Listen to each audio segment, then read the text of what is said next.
आज non profit organisation discuss करेंगे, NPO इसको बोलते हैं। तो अनलाइक प्रॉफिट एंड लॉस जो हम बनाते हैं फाइनेंशियल अकाउंटिंग में, उससे ये डिफरेंट है। उसमें हम क्या करते हैं कि प्रॉफिट मेकिंग मोटिव हमारा होता है और यहाँ पे प्रॉफिट मेकिंग मोटिव नहीं होता है। तो यहाँ पे मोटिव डिफरेंट है। दो तरह के मोटिव हो सकते हैं, एक तो प्रॉफिट मोटिव हो सकता है, एक सोशल मोटिव हो सकता है, या इसको कह सकते हैं आप सर्विस मोटिव। आप सेवाएं देना चाहते हैं, सोशल सर्विस, कुछ धार्मिक कार्य करना चाहते हैं, कुछ और तरह की सामाजिक सेवा करना चाहते हैं, उसकी बात है। तो एक तो होता है प्रॉफिट में मोटिव आपका कि प्रॉफिट के सेंस से आप जो है प्रॉफिट एंड लॉस की बात करते हैं कि भाई कोई बिजनेस कर रहे हैं तो उसमें प्रॉफिट हो रहा है नहीं हो रहा है वो देखना है आपको, टारगेट ही वही होता है आपका। यहाँ पे टारगेट प्रॉफिट कमाना नहीं होता, यहाँ पे सोशल सर्विस है, कोई धार्मिक सेवा है, ठीक है जी, तो सेवाएं देनी है, सोशल काम करना है कुछ, वो मोटिव है आपका। तो अगर मोटिव ये है आपका तो अकाउंटिंग यहाँ पे थोड़ी सी डिफरेंट हो जाती है। लाइक आप जब प्रॉफिट मेकिंग की बात करते हैं तो आप यहाँ पे जनरल एंट्रीज बनाते हैं, ठीक है, इसकी अकाउंटिंग कैसे करते हैं, जनरल एंट्रीज बनाते हैं, देन उसके कुछ अकाउंट्स बना के ट्रायल बैलेंस बनाते हैं। ओके जी, ट्रायल बैलेंस बनाने के बाद आप क्या करते हैं, ईयर एंडिंग में फाइनल अकाउंट्स बनाते हैं। फाइनल अकाउंट में सबसे पहले ट्रेडिंग अकाउंट, ओके, फिर प्रॉफिट एंड लॉस अकाउंट, और एंड में बैलेंस शीट इसके साथ साथ बना देते हैं। तो trading profit and loss basically आपको इनकम कितनी हुई, कितना प्रॉफिट हो रहा है, उससे मतलब है। तो ईयर एंडिंग में आपको कितना प्रॉफिट हो रहा है ये पता होना चाहिए, उसके लिए हम प्रॉफिट एंड लॉस और ट्रेडिंग अकाउंट बनाते हैं। और बैलेंस शीट में जो भी आपके पास एसेट्स और लायबिलिटीज का बैलेंस है वो पता चल जाता है एज ऑन पर्टिकुलर डेट, आपके पास क्या एसेट्स हैं और क्या लायबिलिटीज हैं। तो यहाँ पे मोटिव डिफरेंट है तो अकाउंटिंग भी डिफरेंट है। यहाँ पे ऐसा नहीं होता जनरली, यहाँ आप जनरल एंट्रीज बना सकते हो, किसी किसी केसेस में ट्रायल बैलेंस कहीं कहीं बन जाता है, लेकिन ट्रायल बैलेंस उतना यूजफुल यहाँ पे है नहीं। यहाँ पे एक्चुअली जनरल एंट्रीज आप बना सकते हो, लेकिन मेन यहाँ पे जो बनता है वो डॉक्यूमेंट्स बनते हैं कैश बुक। कैश बुक यहाँ भी लिखी जाती है, लेकिन यहाँ पे मेन कैश बुक होता है। कुछ रजिस्टर ऑफ एसेट्स होते हैं, रजिस्टर्स ऑफ एसेट्स होते हैं। आपके पास जो आपकी फर्म है, जो आपकी संस्था है, धार्मिक संस्था है, उसके पास एसेट्स क्या क्या है उससे मतलब है, उसमें बैलेंस कितना है क्या है उससे मतलब है, ठीक है जी। कुछ रजिस्टर ऑफ मेंबर्स होते हैं, मेंबर्स कौन कौन से हैं उनका एक रजिस्टर होता है। तो यहाँ थोड़ा डिफरेंट, अकाउंटिंग थोड़ी सी डिफरेंट होती है। हालांकि जनरल एंट्रीज वगैरह बनती है यहाँ पे, ट्रायल बैलेंस का उतना यूजफुलनेस यहाँ पे नहीं बनता। तो यहाँ पे आपका सिर्फ और सिर्फ एक ही डॉक्यूमेंट से काम चल जाएगा, that is your cash book, और इसी में सारा आपको पता चल जाएगा कि आपके पास क्या क्या है। और कैश बुक क्या है आपकी, सिंगल कॉलम बना सकते हो, डबल कॉलम भी बना सकते हो। अगर आपके पास सिर्फ कैश ट्रांजेक्शन है तो सिंगल कॉलम, और अगर बैंक का भी ट्रांजेक्शन है तो बैंक कॉलम बना सकते हैं, डबल कॉलम कैश बुक बन सकती है। उसी में सारी आपको रिकॉर्डिंग करनी है। कैश बुक आपकी क्या बताती है, आपके पास कितना पैसा आया और कितना पैसा गया, ये दोनों चीजें कैश बुक बताती है। लाइक आपको रिसीव हुआ 1 लाख रुपए मान लो, और आपके पास इसमें से खर्चा हो गया, जो आपने एक्सपेंस कर दिया, जो आपने पेमेंट कर दिया, रादर एक्सपेंस भी नहीं कहेंगे, पेमेंट कर दिया, 60,000 रुपए पेमेंट कर दिया। तो at the end of the month आपके पास 40,000 अभी बचा हुआ है। यहाँ प्रॉफिट एंड लॉस तो नहीं निकालना है, लेकिन फिर भी खर्चे का हिसाब तो रखना पड़ेगा। कोई आप पे आरोप ना लगाए या कोई वो ना करे, या खुद भी आप देखना चाहते हैं भाई इनकम कुछ हो भी रही है या फिर ये निगेटिव में जा रहा है या बंद हो जाएगा। संस्था का अगर आप हिसाब किताब नहीं रखेंगे तो वो भी बंद हो जाती है। तो यहाँ ये भी देखना होता है कि कहाँ से इनकम आ रही है, कितनी आ रही है, खर्चा कितना हो रहा है, हिसाब तो फिर भी रखना पड़ता है। धार्मिक संस्थाएं हैं, गुरुद्वारे हैं, आपके चैरिटेबल हॉस्पिटल्स होते हैं, मंदिर होते हैं, कई जगह हैं, तो सब जगह हिसाब तो रखा जाता है। तो यहाँ पे क्या है, आपको कितना पैसा मिल गया उसका भी हिसाब रखा जाएगा, क्या आपने पेमेंट कर दिया उसका भी हिसाब रखा जाएगा। ये पेमेंट जो है आपका कैश में भी हो सकता है और चेक से भी हो सकता है, ठीक है। तो बैंक ट्रांजेक्शन भी हो सकते हैं, कैश भी हो सकते हैं। दोनों को हम किसमें रिकॉर्ड करते हैं, कैश बुक में। कैश बुक आपको पता है रियल अकाउंट है, उसमें जो पैसा आपके पास आ रहा है, जो पैसा आप पेमेंट कर रहे हो, उसका रिकॉर्ड रखना है, दैट्स ऑल। तो कैश बुक की क्या शक्ल है आपकी,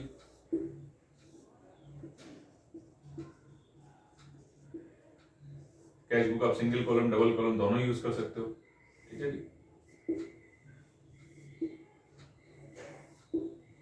ये हो गया आपका डेबिट और ये हो गया क्रेडिट, ठीक है जी। एक कैश का कॉलम और एक बैंक का कॉलम ऐसे भी यूज कर सकते हो, एक कैश का कॉलम और एक बैंक का कॉलम।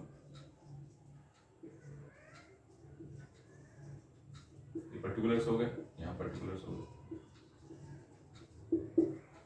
ठीक है जी।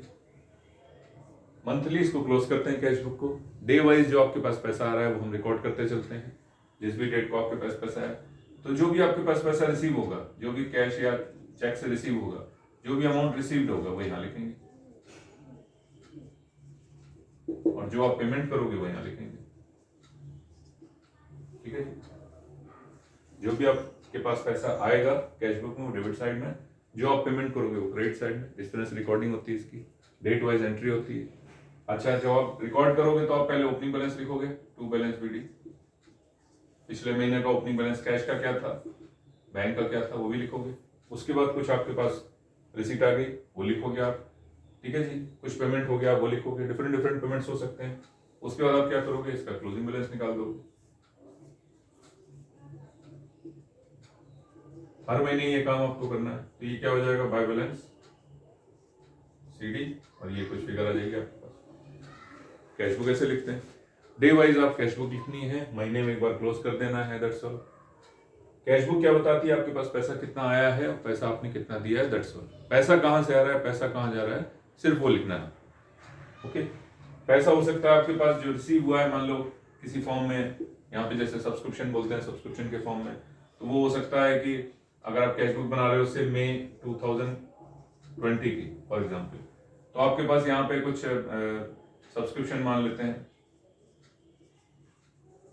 सब्सक्रिप्शन हो गया 2020 का बना रहे हो, लेकिन पैसा पुराना भी आ सकता है, 2017 का भी आ सकता है, 17-18 का मान लो आ गया फाइनेंशियल ईयर का, 2018-19 का आ गया, ठीक है, 2019-20 का आ गया, या एडवांस पैसा भी आ सकता है, अगले साल का पैसा आ सकता है।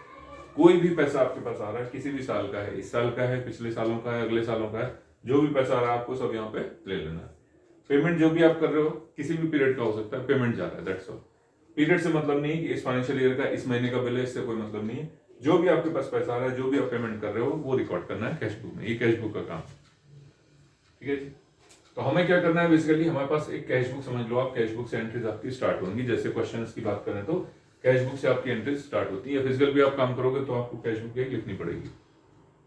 एसेट्स का एक रिकॉर्ड होगा, हाँ भाई एसेट्स हमारे पास इतने थे, ये थे, वो थे, उस पर कुछ डेप्रिसिएशन लगाना है, वो सब हम सारी चीजें करते हैं। अकाउंटिंग पूरी जैसे जनरल एंट्री उसकी सब बनाते हैं। लेकिन आपको जो मिलेगा एग्जाम पॉइंट ऑफ व्यू से, वो आपको रिसीट एंड पेमेंट अकाउंट मिलता है, जो कैश बुक की समरी होती है। इससे आगे चलते हैं। कैश बुक आपने देख ली इसकी शक्ल। कैश बुक का मतलब जो भी आपके पास पैसा आएगा या पैसा जाएगा वही आपको रिकॉर्ड करना है।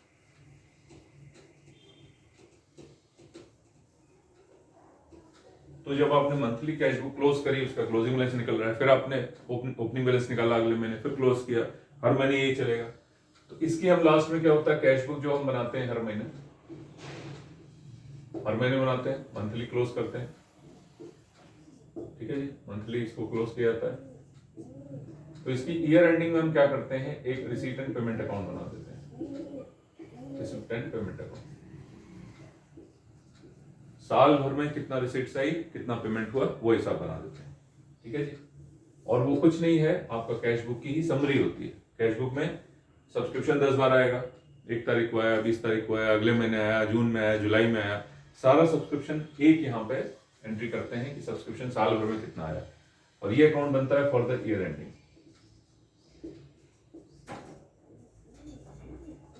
से 2020 के लिए, ठीक है। तो 31 मार्च 2020 मान पूरे साल में कितना पैसा आया वो यहाँ आ जाएगा, 2 एंट्रीज आ जाएंगी। पूरे साल में कितना खर्चा हुआ वो यहाँ एंट्रीज आ जाएंगी। अब यहाँ एक एक एंट्री नहीं आएगी कि सब्सक्रिप्शन एक ने 50,000 दिया, दूसरे ने 20,000 दिया, नहीं, पूरे साल का जो भी है फॉर द ईयर आपके पास एक एंट्री आ जाएगी। तो मैं यहाँ अगर लिख दूं 2 सब्सक्रिप्शन 3 लाख रुपए, इसका मतलब पूरे साल में आपके पास 3 लाख रुपए रिसीव हुए इन दी फॉर्म ऑफ सब्सक्रिप्शन। और भी कुछ इनकम हो सकती है, कहीं से आपने कोई बिल्डिंग है आपकी संस्था की, उससे रेंट आ सकता है, कुछ और भी हो सकता है। कुछ आप पेमेंट कर सकते हो, लाइक सैलरी हमने पेमेंट कर दी, सैलरी हर महीने आपके पास कोई गार्ड है, कोई स्टाफ है, उसको सैलरी देते हो, तो मान लो 1,000 रुपया उसको सैलरी देते हो फॉर एग्जाम्पल, तो साल के कितने हो गए जी 12,000, यहाँ पे 12,000 की एंट्री कर दो, ठीक। Receipt and payment is nothing but overall summary of cash book. Cash book में हम रोजमर्रा की एंट्रीज करते हैं, डे टू डे आपके पास क्या पेमेंट आ रहा है वो लिखते हैं। उसी को जब एनुअल समरी बना देते हैं उसको हम बोलते हैं रिसीट एंड पेमेंट अकाउंट। बिल्कुल इसकी कॉपी है, ये महीने महीने लिखी जाती है, क्लोज करी जाती है, ये साल में एक बार बनाई जाती है और क्लोज करी जाती है। तो यहाँ पे क्या होगा, यहाँ भी बैलेंस होगा, टू बैलेंस बीटी, अगर उसमें बैलेंस है तो। अब इसमें कैश का बैलेंस हो सकता है और बैंक का बैलेंस हो सकता है, डबल कॉलम कैश बुक लेके आ रहे हो। तो उसी तरह से इसको क्लोज भी करोगे आप बाय बैलेंस सीडी, और यहाँ कैश का बैलेंस हो सकता है और बैंक का भी बैलेंस हो सकता है। ठीक है जी, ये रिसीट एंड पेमेंट बनाते हैं। कैसे बनाते हैं, कैश बुक को एनुअली समराइज कर देते हैं, आपकी रिसीट एंड पेमेंट अकाउंट बन जाता है। रिसीट एंड पेमेंट भी बिल्कुल कैश बुक है, सेम है, बिल्कुल एनुअल है। बस इसमें क्या है, जो पैसा आया आपके पास साल भर में और जो आपने साल भर में खर्चा किया उसकी एक एंट्री आप यहाँ पे कर देते हो, दैट्स ऑल, और कुछ नहीं। तो कोई भी आइटम छूटता नहीं है, सारे आइटम जो आपके कैश बुक में कभी भी कोई भी एंट्री आई है, कभी डोनेशन आया, कभी एंट्रेंस फीस आई, कभी सब्सक्रिप्शन आया, जो भी है, जो भी एंट्रीज आपकी होती हैं उसको समराइज करके टोटल करके आप लिख देते हो। मान लो आपके पास कोई एंट्रेंस फीस आई, एक ही बार आई 1 लाख रुपए, तो ये 1 लाख रुपए आ जाएगा। ठीक है, आपने कुछ खर्चा किया, मान लो फर्नीचर खरीदा आपने, फर्नीचर 2 लाख रुपए का एक ही बार खरीदा, कोई बात नहीं, साल में कभी भी खरीदा, कैश बुक में मिलेगा आपको। कैश बुक से आपने पेमेंट करी फर्नीचर की, कोई बिल्डिंग खरीदी, कोई फर्नीचर खरीदा, वो आपको मिलेगी यहाँ पे। ठीक है, कोई बिल्डिंग मान लो खरीदी आपकी संस्था ने 10 लाख रुपए की, तो वो रोज रोज तो खरीदेंगे नहीं, एक बार कभी खरीदी होगी, उसकी पेमेंट होगी, वो यहाँ पे एक बार आ जाएगी। कोई अगर बार बार पेमेंट कर रहे हो तो उसका समराइज वैल्यू एक बार आ जाएगी। हर महीने अगर सैलरी पे कर रहे हो तो हर महीने आप यहाँ पे साल भर की एंट्री आ जाएगी। या आप कोई रेंट पे कर रहे हो, ठीक है जी, या इलेक्ट्रिसिटी बिल आ रहा है, तो जो भी आपने साल में जितना पेमेंट किया, मान लो 15,000 पेमेंट किया साल में, सिर्फ पेमेंट की बात हो रही है, तो टोटल आपका यहाँ आ जाएगा, ये रिसीट एंड पेमेंट अकाउंट बनता है। ठीक है,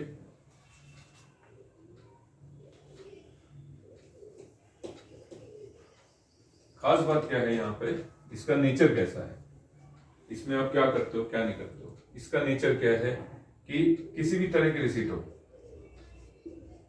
weather it is revenue, okay जी, वेदर इट इज कैपिटल। अब इसमें क्या डिफरेंस है रेवेन्यू और कैपिटल में? कैपिटल वन टाइम है आपकी, ठीक है, वन टाइम रिसीट है। लाइक यहाँ पे कैपिटल की बात करें तो लाइफ मेंबरशिप फी किसी ने दे दी, वन टाइम मिली आपको life membership fee. Okay, legacy एक आइटम है, किसी ने आपको पूरी वसीयत आपके नाम कर दी, 10 करोड़ की उसकी वसीयत थी, वो संस्था के नाम कर दी, पूरी की पूरी वसीयत दे दी। ये सब क्या है, कैपिटल रिसीट्स हैं। रेवेन्यू रिसीट्स क्या है, ये वन टाइम आएंगी, हमेशा नहीं आएंगी। ठीक है, ये आपकी वन टाइम आएंगी। और आपकी हो सकती हैं रेगुलर, कुछ हो सकती हैं, लाइक इसमें कुछ स्पेशल डोनेशंस हो सकते हैं।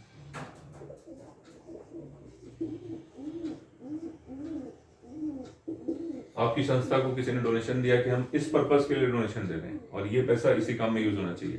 ठीक है जी, स्पेशल डोनेशन में कंडीशन लगी है, तो स्पेशल डोनेशन जो है वो भी क्या है, कैपिटल रिसीट है, वन टाइम ही आएगी, दैट्स ऑल, उसके बाद नहीं आएगी। और कुछ हो सकता है, कुछ गवर्नमेंट ग्रांट्स हैं, वो आपको वन टाइम ही तो मिलेंगे। गवर्नमेंट ने आपको कुछ ग्रांट दे दिया, आपकी संस्था चलाने के लिए कुछ पैसा दे दिया, गवर्नमेंट ग्रांट्स हैं, वो भी कैपिटल रिसीट है, वन टाइम। ठीक है जी, इस तरह से। कुछ स्पेशल सब्सक्रिप्शन आपको मिल गया,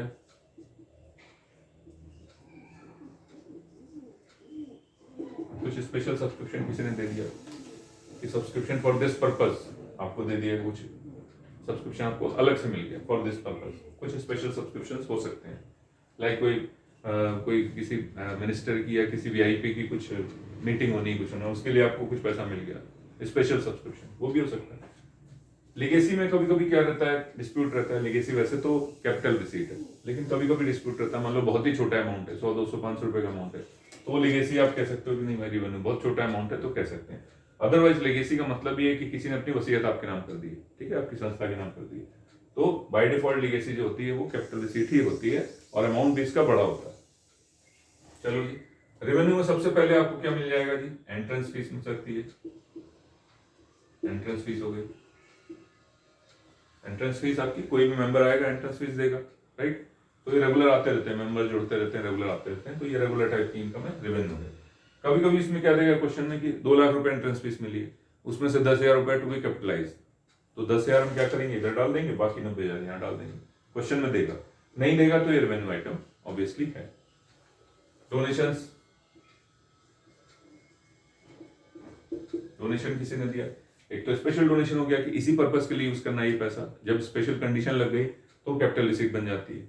अदरवाइज डोनेशन है, डोनेशन में आपको अमाउंट देखना पड़ता है थोड़ा सा, डोनेशन में कुछ नहीं बताएगा, आपको अमाउंट चेक करना पड़ता है।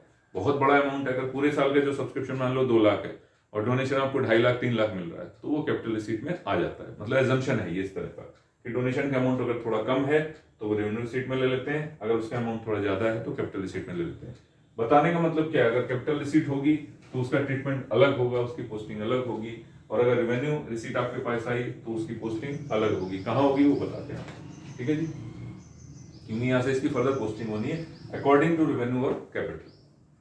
तो डोनेशंस का अगर अमाउंट कम है तो रेवेन्यू है, अमाउंट अगर सब्सक्रिप्शन से भी ज्यादा है, जो आपको सब्सक्रिप्शन दिया उसी से टैली कर लो, अगर उससे भी ज्यादा है तो आपकी कैपिटल रिसीट है, और स्पेशल डोनेशन है फिर तो है ही है कैपिटल रिसीट, ठीक है जी।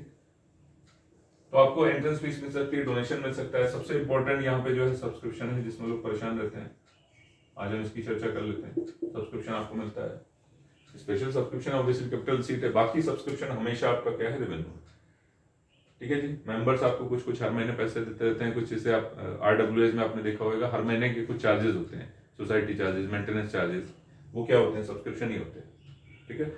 लाइब्रेरी में जैसे कि आप मंथली मान लो चार्जेस हैं कुछ, तो वो क्या है, वो सब्सक्रिप्शन है।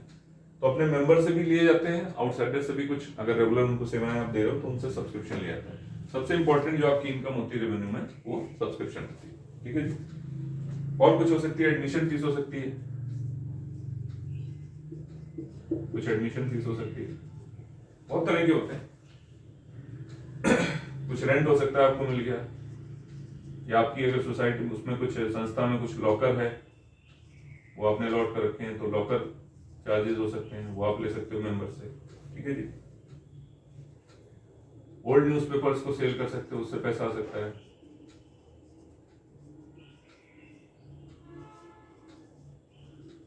न्यूज़पेपर्स बेच के कुछ पैसा आ सकता है, इस तरह से।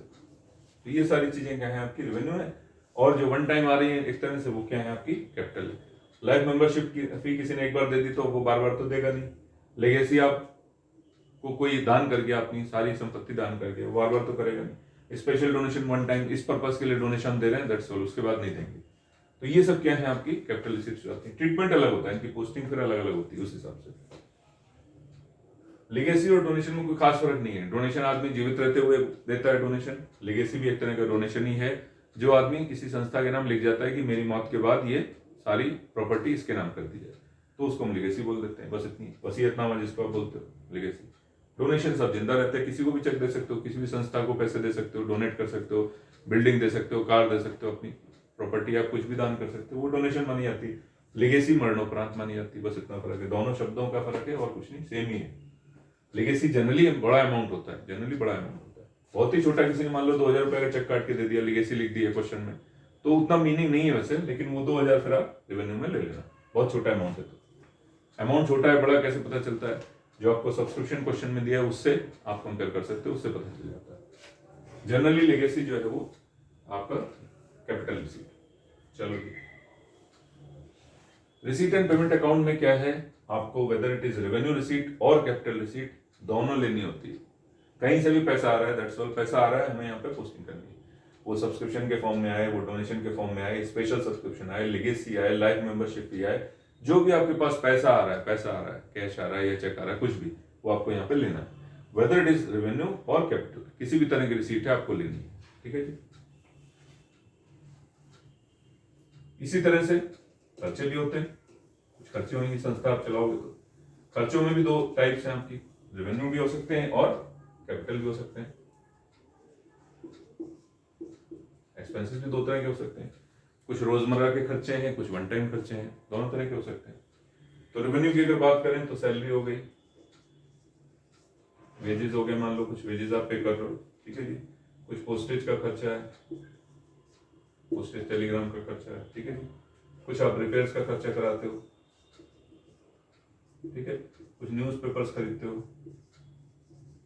न्यूज़पेपर, मैगजीन, पीरियोडिकल्स, ये सब खरीदते हो, तो रोजमर्रा के खर्चे हैं, रेवेन्यू आइटम्स हैं। कुछ इंश्योरेंस का, कुछ ऑनरेनियम का पेमेंट करते हो, ठीक है जी। कोई बिल्डिंग आपकी, उसका आपने इंश्योरेंस करा रखा है, कोई कार है आपकी संस्था में, उसका इंश्योरेंस करा रखा है, तो ये रोजमर्रा के खर्चे हैं, रेवेन्यू है, ठीक है जी। कुछ कैपिटल एक्सपेंडिचर भी होते हैं, कैपिटल एक्सपेंडिचर बड़े बड़े जो वन टाइम आप कर रहे हो, बड़े बड़े खर्चे, लाइक आपने बिल्डिंग खरीद ली, मैंने बताया आपको, बिल्डिंग खरीद ली आपने, आपके लैंड खरीद ली, मान लो आपने फर्नीचर खरीद लिया, कार खरीद लिया आपने, ठीक है, ये सब क्या है आपके कैपिटल एक्सपेंडिचर। कंप्यूटर खरीद लिया, तो ये वन टाइम खर्चे आपके, ये क्या है बड़े बड़े खर्चे और आपके कैपिटल एक्सपेंडिचर है। इनके लिए कुछ पेमेंट आपने किया, कुछ स्पोर्ट्स इक्विपमेंट खरीद लिया आपने,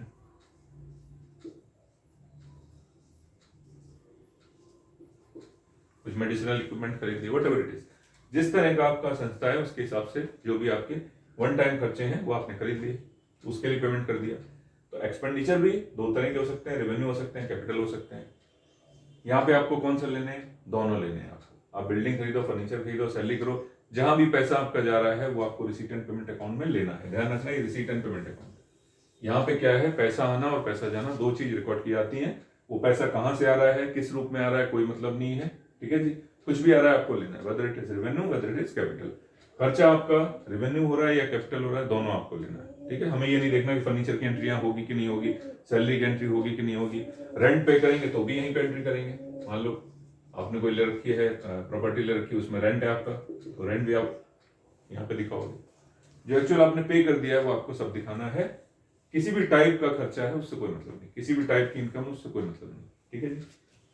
और एक बड़ी बात क्या है, एक तो ये हो गया कि revenue as well as capital, दोनों रिसीट्स, दोनों एक्सपेंडिचर आपको रिसीट एंड पेमेंट अकाउंट में लेने होते हैं। और दूसरी चीज, सब्सक्रिप्शन मान लो 2017-18 का मिल रहा है तो भी हम ले लेंगे, 2018-19 का मिल रहा है तो भी हम ले लेंगे, 2019-20 का मिल रहा है अगले साल का वो भी ले लेंगे, जो भी पैसा आपको मिले। मतलब क्या हुआ इसका कि हम ईयर से कोई मतलब नहीं रखना है, हमें पैसा मिलना चाहिए, पुराना ड्यूज मिल रहा है वो भी ले लो जी, करंट ईयर का मिल ही रहा है वो तो लेना ही लेना है, अगले साल का कोई एडवांस देते वो भी ले लो। तो यहाँ पे पैसा आने से मतलब है, किसी भी साल से पर्टेन करता हो, कुछ भी पैसा हो वो आपके पास आना चाहिए। ऐसे ही खर्चे में कोई भी पेमेंट आप कर सकते हो, पुराना कोई एरिया किसी को पेमेंट करना है वो आपने कर दिया, कोई पुराना बिजली का बिल आपने कई सालों से नहीं दिया वो देना है वो भी आप दे सकते हो। तो ईयर से पर्टेन नहीं करता, खास बात ये है। हमें ये नहीं देखना कि इस साल का खर्चा है कि नहीं, इस साल की इनकम है कि नहीं, हमें वो चीज नहीं देखनी। हमें बस अगर पेमेंट रिसीट मिली है तो किसी भी साल की हम ले लेंगे, पेमेंट अगर हमने किया है तो किसी भी साल का, उससे कोई मतलब नहीं। ऐसा जरूरी नहीं कि आपको इसी साल से पर्टेन करते हुए आपको खाली खर्चा या इनकम दिखानी है, इससे कोई मतलब नहीं, ठीक। तो इसका स्ट्रक्चर आपको, मतलब इसका फॉर्म समझ में आ गया, इसका कंसेप्ट समझ में आ गया, पैसा कहां से आ रहा है, पैसा कहां से जा रहा है वो देखना है। रेवेन्यू रिसीट है या कैपिटल रिसीट है कोई बात नहीं, रेवेन्यू एक्सपेंडिचर है, कैपिटल रिसीट, कैपिटल एक्सपेंडिचर है कोई बात नहीं, ठीक है जी। सब रिकॉर्ड करना है। इस साल से पर्टेन कर रहा है नहीं कर रहा है कोई बात नहीं, इस साल से पर्टेन कर रहा है नहीं कर रहा है कोई बात नहीं, ये क्लियर है।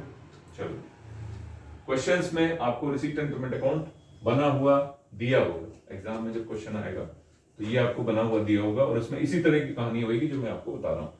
इसमें कैपिटल रिसीट भी होगी, रेवेन्यू रिसीट भी होगी, कैपिटल एक्सपेंडिचर भी होगा, रेवेन्यू एक्सपेंडिचर भी होगा।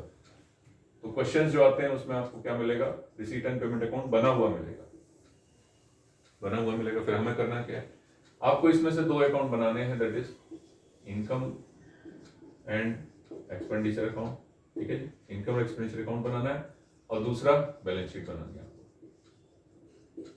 ये क्वेश्चन आपके एग्जाम में आता है। आपको इसमें से क्या बनाना है, इसको देख के, इसके अलावा कुछ और भी इंफॉर्मेशन होंगी, ऐसा नहीं सिर्फ receipt and payment. Receipt and payment क्या बताएगा, कितना पेमेंट किया, कितना पेमेंट मिला, दैट्स ऑल।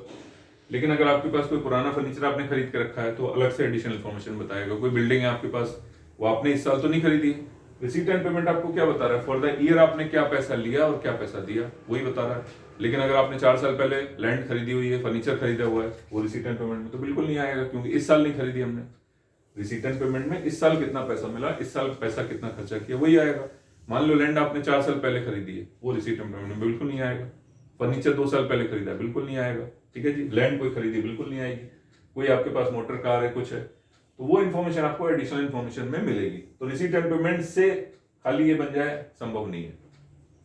बैलेंस शीट में मान लो लैंड है, फर्नीचर है, कार है, कंप्यूटर, सब कुछ आ रहा है, लेकिन वो आपने कोई भी इस साल नहीं खरीदा है, तो इस साल नहीं खरीदा है तो फिर कैसे लिखोगे आप। लेकिन आपके पास है तो एडिशनल इन्फॉर्मेशन में आपको मिलेगा। तो रिसीट एंड पेमेंट अकाउंट मिलेगा प्लस आपको कुछ एडिशनल इंफॉर्मेशन और दी जाएगी, जिसमें पिछले साल का हिसाब किताब दिया जाएगा कि हमारे पास इतने एसेट्स थे, इतने लायबिलिटीज थी, वो बताया जाएगा। ठीक है जी। उसके बाद आपको क्या करना है, इनकम एक्सपेंडिचर और बैलेंस शीट बनानी है। और ये भी क्या होगा, फॉर द ईयर एंडेड होगा, फॉर द ईयर, और ये एज एट पर्टिकुलर डेट 31 मार्च की, तो एज एट निकलती है। बैलेंस शीट क्या है, आपका एसेट्स और लायबिलिटी का स्टेटमेंट होता है, पोजीशन स्टेटमेंट बोलते हैं। एट अ पर्टिकुलर डेट आपका एसेट्स और लायबिलिटीज की क्या पोजीशन है वो ये बताती है बैलेंस शीट, पोजीशन स्टेटमेंट बोलते हैं। अच्छा, अब इनकम एक्सपेंडिचर क्यों बनता है, क्या बनता है? रिसीट एंड पेमेंट आपको ये बता रहा है पैसा कितना है, पैसा कितना गया एक साल में। उसके अलावा कुछ एडिशनल इन्फॉर्मेशन आपको और दी गई, पुराना कुछ ड्यूज है, नहीं है, कुछ एडवांस है, क्या है, वो सब चीजें इसमें बता देगा। आपके पास कुछ एसेट्स हैं, फर्नीचर है, बैंड, आपका लैंड है, बिल्डिंग है, जो भी है वो आपको बता देगा एडिशनल इन्फॉर्मेशन में। उससे आपको ये दोनों अकाउंट बनाने हैं। क्यों बनाने हैं, कारण क्या है उसका? इनकम एक्सपेंडिचर अकाउंट आप बनाने का मतलब क्या है कि हाँ, प्रॉफिट लॉस नहीं निकाल रहे हैं, लेकिन फिर भी आपको पता तो होना चाहिए कि भाई साल में कितनी इनकम हुई और खर्चे कितने हुए, हिसाब तो रखना पड़ेगा। कहीं ऐसा ना हो कि आपकी संस्था बंद हो जाए। ठीक है, जो धार्मिक संस्था चला रहे हैं उसका भी कुछ उद्देश्य होता है, तो उसमें आपको कितनी इनकम हो रही है, कहाँ कहाँ से हो रही है वो देखना है, खर्चे कितने हो रहे हैं वो हमें देखना है। आपको रिसीट एंड पेमेंट खर्चे और इनकम नहीं बता पा रहा है, आपको खाली पैसा बता रहा है कहाँ से आ रहा है, कहाँ से जा रहा है। तो इनकम एक्सपेंडिचर आपको बताएगा कि आपके कितने खर्चे हैं साल के और कितने इनकम है आपकी, वो बताएगा। इनकम एक्सपेंडिचर ये बताएगा। तो रिसीट एंड पेमेंट में सिर्फ कैश आना कैश जाना बताते थे, ये आपको इनकम एक्सपेंडिचर से पता चलेगा कि आपकी इनकम क्या है और खर्चे क्या है फॉर द ईयर।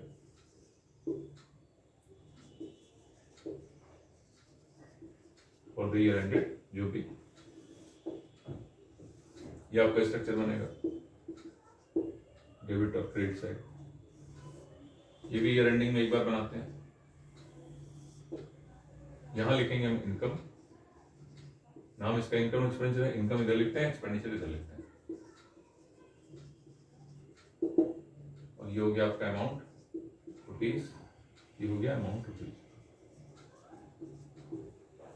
इसका ट्रीटमेंट बिल्कुल जैसे आप प्रॉफिट एंड लॉस अकाउंट बनाते हैं फाइनल अकाउंट में, बिल्कुल उस तरह का है, लेकिन वहां इंफॉर्मेशन ट्रायल बैलेंस से आती है, यहाँ पे information receipt and payment account और एडिशनल इंफॉर्मेशन से मिलेगी। दोनों को कंबाइन करके आपको इनकम एक्सपेंडिचर बनाना होगा।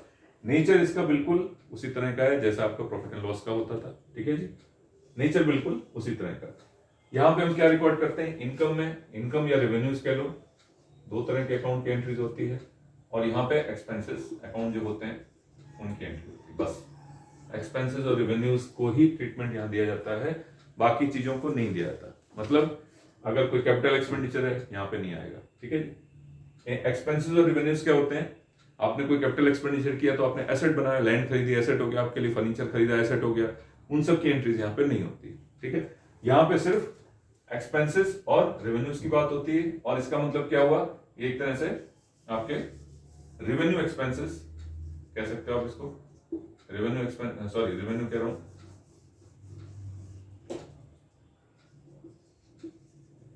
रेवेन्यू एक्सपेंसेस और रेवेन्यू इनकम्स।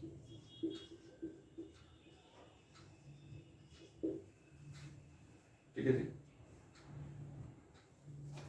रेवेन्यू इनकम और यहां पे रेवेन्यू एक्सपेंसेस। दो तरह के मैंने आपको बताया, एक रेवेन्यू आइटम्स हैं और एक कैपिटल आइटम्स हैं, दो तरह के हैं। तो यहाँ पे सिर्फ और सिर्फ आपको रेवेन्यू आइटम्स लेने हैं। कैपिटल आइटम कहां चले जाएंगे, बैलेंस शीट में चले जाएंगे, वेदर इट इज एसेट्स और लायबिलिटीज।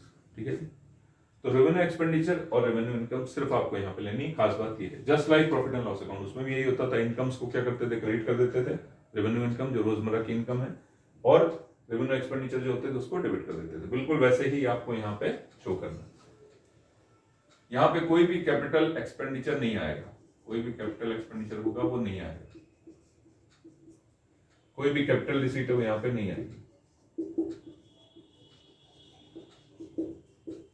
वो कहां जाएंगी, सीधे बैलेंस शीट में जाएंगी। ठीक है, कैपिटल एक्सपेंडिचर कैपिटल रिसीट यहाँ पे नहीं आएगा। ओके, जो एक्सपेंडिचर आएंगे that should pertains to that particular year,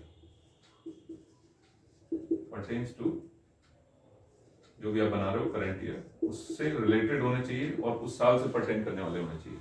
जो आपकी रेवेन्यू इनकम है that should also pertains to current year.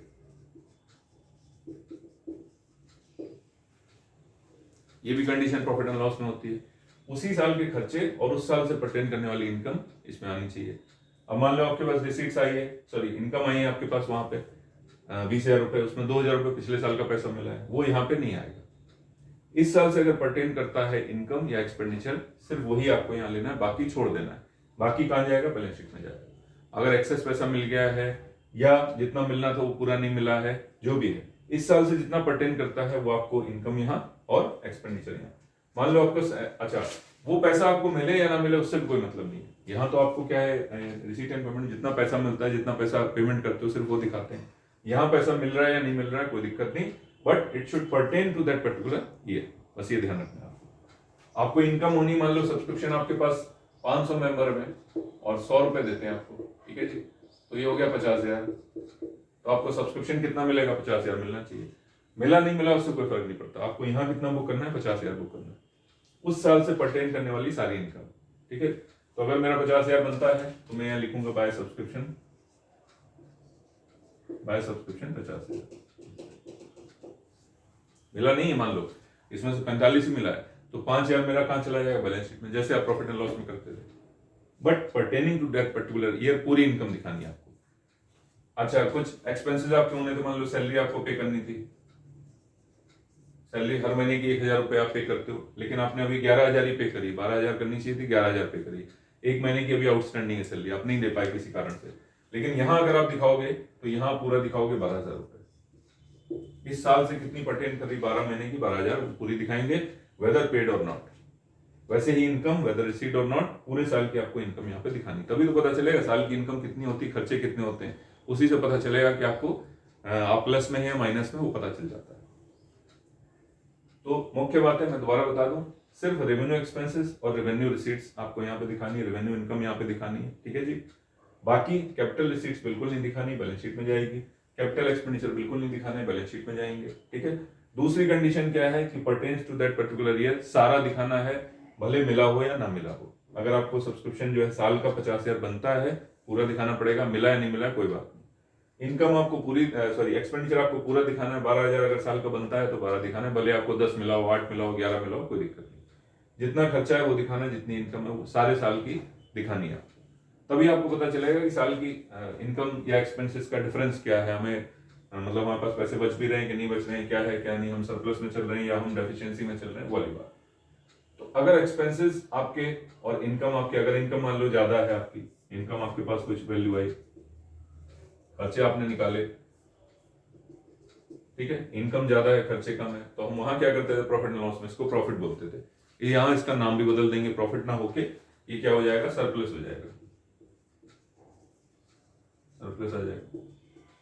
अगर आपकी इनकम ज्यादा है साल की, एक्सपेंसेस कम है, तो डिफरेंस इस साइड आएगा, इसको नाम दे देंगे सरप्लस। है वही चीज, है प्रॉफिट ही एक तरह से, लेकिन प्रॉफिट नाम ना देके यहाँ पे इसको क्या है? सरप्लस दिया जाता है कि आप जो है इनकम और एक्सपेंडिचर के लिहाज से सरप्लस में चल रहे हैं। अगर इधर डिफरेंस आता है, मान लो ये ज्यादा है वो कम है, तो यहाँ क्या आ जाएगा? डेफिशिएंसी हो जाती है, इसको डेफिशिएंसी बोलते हैं। अगर इधर डिफरेंस आ गया तो सरप्लस भी हो सकता है, डेफिशिएंसी भी हो सकती है। जैसे वहां पे प्रॉफिट एंड लॉस में प्रॉफिट भी हो सकता है, लॉस भी हो सकता है। और ये आपका क्या होता है? बैलेंसिंग फिगर निकलता है, बैलेंस करके आप निकालते हो, ये भी आप बैलेंस करके निकालते हो। फिर इस तरह से इनकम एक्सपेंडिचर कुछ बनाया जाता है। सारे साल के खर्चे लेने, सारे साल की इनकम लेनी है, भले आपने पे किए हैं नहीं, भले आपको पैसा मिला है कि नहीं, ये इसका स्ट्रक्चर होता है। दूसरी बात इंपॉर्टेंट, रेवेन्यू आइटम्स लेने, खाली रेवेन्यू रिसीट्स और revenue expenditure. Capital balance sheet में जाएंगे, वो यहाँ पे नहीं आएंगे, जैसे प्रॉफिट एंड लॉस में होता है, बिल्कुल सेम है, कोई फर्क नहीं। बस यहाँ के आइटम्स थोड़े से डिफरेंट होते हैं, वहां पे कुछ और होते हैं, यहाँ पे कुछ और खर्चे, अलग अलग तरह के कुछ और इनकम होती है। वहां जैसे गुड्स सोल्ड किया था, यहाँ गुड्स है ही नहीं, तो सेल क्या करेंगे? यहाँ पे सब्सक्रिप्शन का पैसा, एंट्रेंस फीस का पैसा, इस तरह से इनकम होती है आपकी, वहां पे इनकम कुछ डिफरेंट होती है, ठीक है जी। तरीका वही। तो बाकी आइटम्स आपके क्या है? बैलेंस शीट में चले जाते हैं।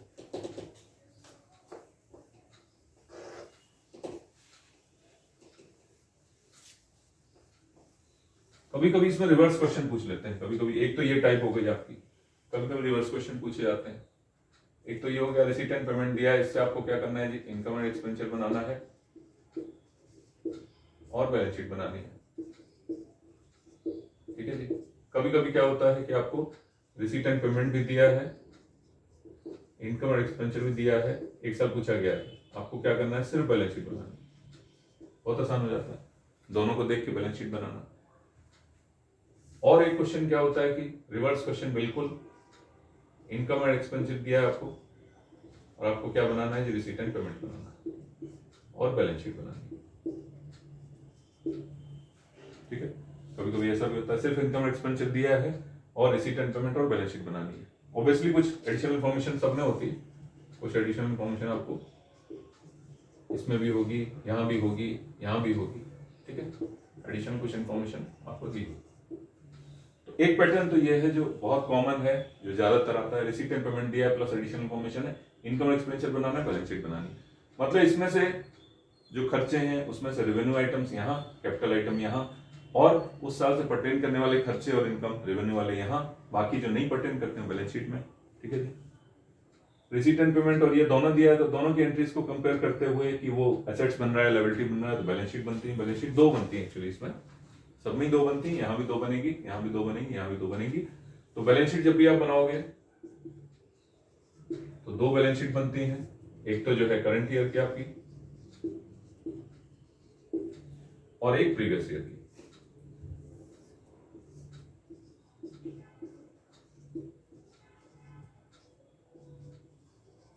एक करंट ईयर की और एक प्रीवियस ईयर, दो बैलेंस शीट आपको बनानी होती है।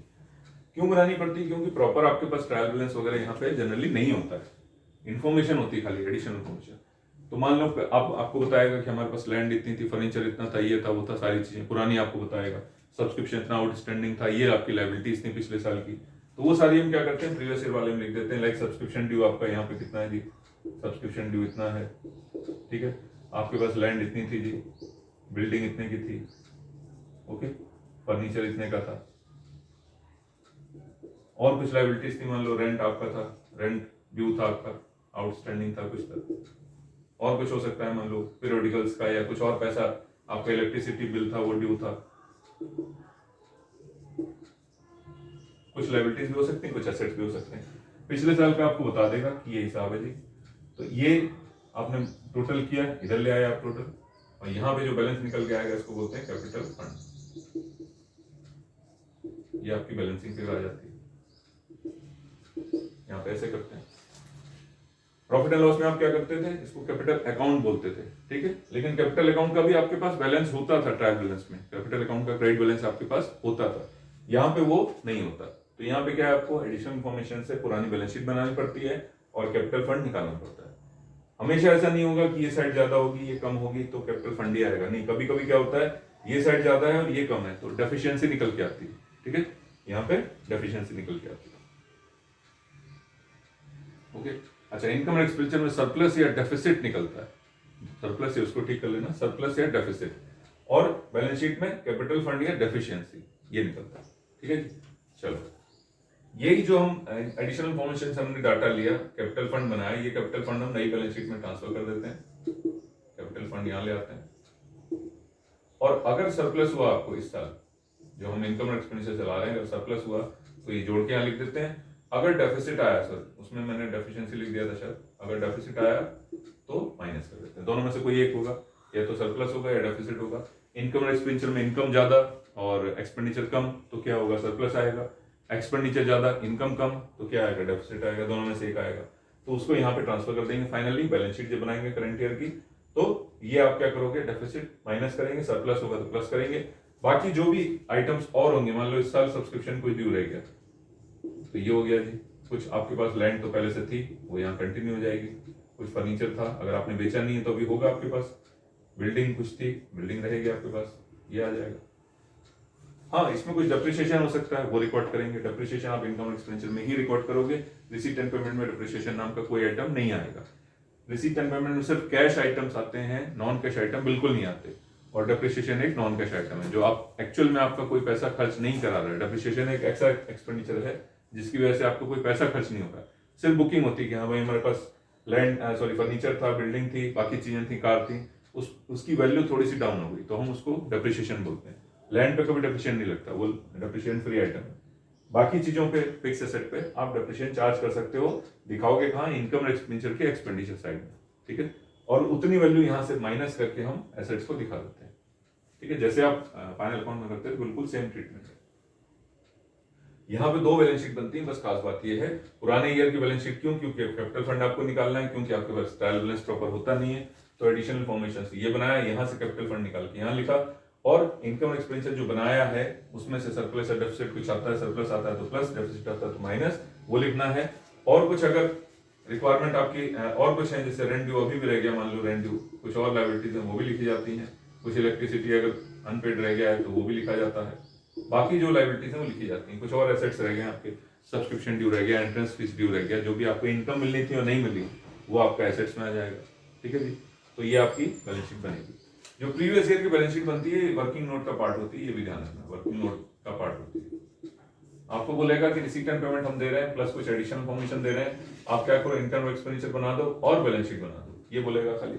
लेकिन बैलेंस शीट आपको करंट ईयर का इनकम एक्सपेंडिचर, उसके नीचे करंट ईयर की बैलेंस शीट, उसके बाद वर्किंग नोट, फिर पुराने साल की बैलेंस शीट, इस तरह से बनाना है, ठीक है। तो जो पूछ रहा है वो इनकम एक्सपेंडिचर और बैलेंस शीट वो करंट ईयर की पूछ रहा है, तो ये जो आपको बनानी पड़ रही है मजबूरी में, क्योंकि आपके पास कैपिटल फंड नहीं है, ये वर्किंग नोट का पार्ट बनेगा, और वर्किंग नोट 1 यही होगा, पुरानी बैलेंस शीट, ठीक है, इस तरह से बनाना। अगर इस तरह का क्वेश्चन आता है, रिसीट एंड पेमेंट और इनकम एक्सपेंडिचर दिया हुआ है, सिर्फ आपको बैलेंस शीट बनानी है, तो दोनों बैलेंस शीट जो बनेंगी इसमें, करंट ईयर की as well as previous year की, दोनों फेयर में बनेंगी, क्योंकि पूछ ही रहा है, तो ये दोनों फेयर बनती है।